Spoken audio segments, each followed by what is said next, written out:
أشهد أن لا إله إلا الله وحده لا شريك له وأشهد أن محمدا عبده ورسوله أما بعد فأعوذ بالله من الشيطان الرجيم بسم الله الرحمن الرحيم. These are the Ramadan Daily Quran Studies for the year 2025, written by Zahid Aziz and produced by Ahmadiyya Anjuman Ishaat Islam, Lahore, UK. Study 12. Prophet Muhammad reached the highest position of nearness to God, yet was closest to humanity. The Quran tells us about the Holy Prophet Muhammad. وَالنَّجْمِ إِذَا هَوَى مَا ضَلَّ صَاحِبُكُمْ وَمَا غَوَى وَمَا يَنطِقُ عَنِ الْهَوَى إِنْ هُوَ إِلَّا وَحْيٌ يُوحَى عَلَّمَهُ شَدِيدُ الْقُوَى ذُو مِرَّةٍ فَاسْتَوَى وَهُوَ بِالْأُفُقِ الْأَعْلَى ثم دنا فتدلى فكان قاب قوسين أو أدنى فأوحى إلى عبده ما أوحى. By the star when it sets, your companion, the Prophet, is not in error, nor does he deviate, nor does he speak out of desire. It is nothing but revelation that is revealed. One mighty in power has taught him, the Lord of strength, so he attained to perfection, and he is in the highest part of the horizon. Then he drew nearer yet, so he was the measure of 2 bows, or closer still. So he revealed to his servant what he revealed. 53:1-10. Verse 1. By the star when it sets. In the setting of the star, the opponents of the Holy Prophet are warned of the calamities which would soon overtake them. Their star of fortune was about to set. But the words may also be translated as, by portions of the Quran that are revealed. From this point of view, the meaning is that every portion of the Quran, when it is revealed, is an evidence that the Prophet is not in error but in the right. Every portion of the Quran, by itself, gives evidence that it is the truth. Verse 2. Your companion the Prophet is not in error, nor does he deviate. By your companion is meant the Holy Prophet, who had led among these very people a life of unblemished purity. There are 2 statements made here. In the first, it is denied that he is in error, and this means that he had true knowledge or that he was not mistaken in his teachings.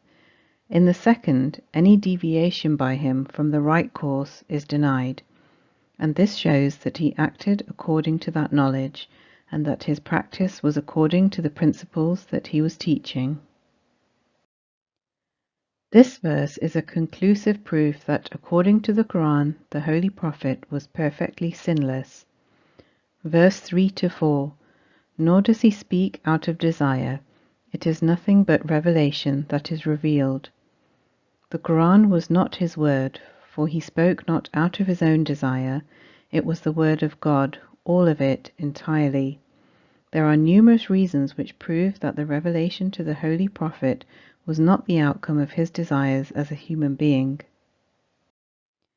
For example, the revelation, "Say, I ask of you no reward for it, except that whoever wishes may take away to his Lord," 25:57, could not be the outcome of his own desire. Verse 5. One mighty in power has taught him.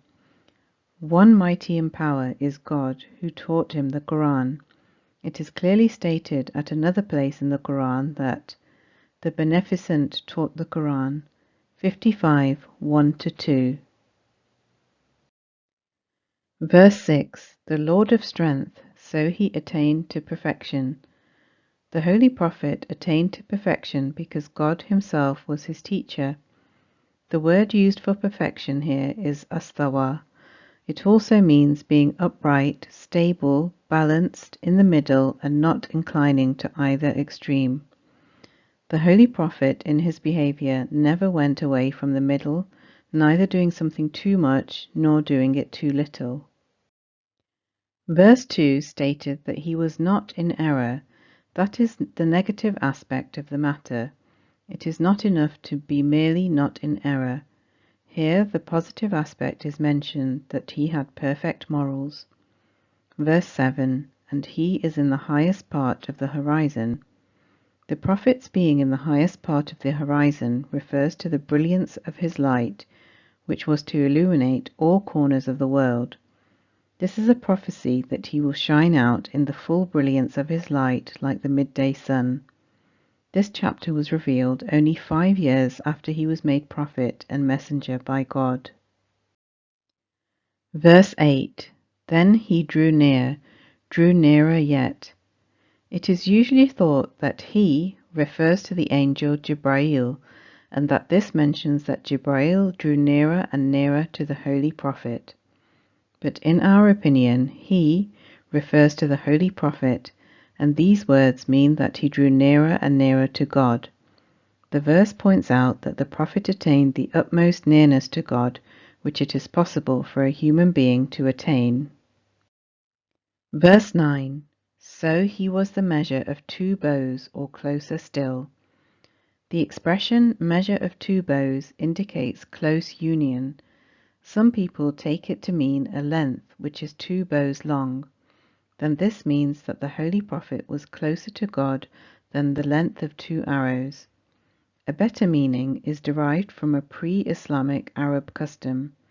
This custom was that when 2 men wanted to indicate a strong bond of friendship between them, one would place his bow directly over the other's bow, so that the bows became one, with their pull cords together next to each other.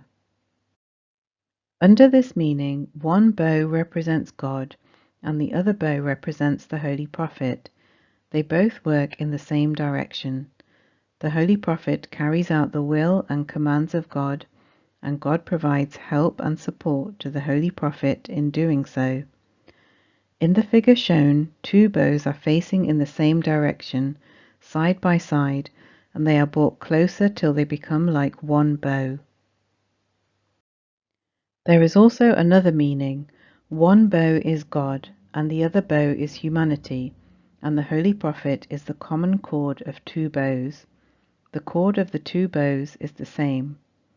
In the figure shown, 2 bows are facing away from each other, and they are brought closer till their cords join.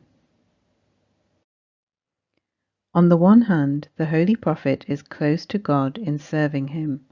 On the other hand, he is close to humanity in doing good to all people. So the 2 bows indicate the Holy Prophet's twofold perfection, his nearness to God and his humility in his relations with people, his love and service of God and his love and service of humanity. Verse 10, so he revealed to his servant what he revealed. The wording what he revealed means what a great thing he revealed. This indicates the greatness of the revelation which came to the Holy Prophet. He is also called here the servant of God. End of study 12. Barakallahu lana wa lakum fil Quran al-Azim wa nafa'ana wa iyyakum bil ayati wa zikril hakim innahu ta'ala jawadun karimun malikun barurur rahim.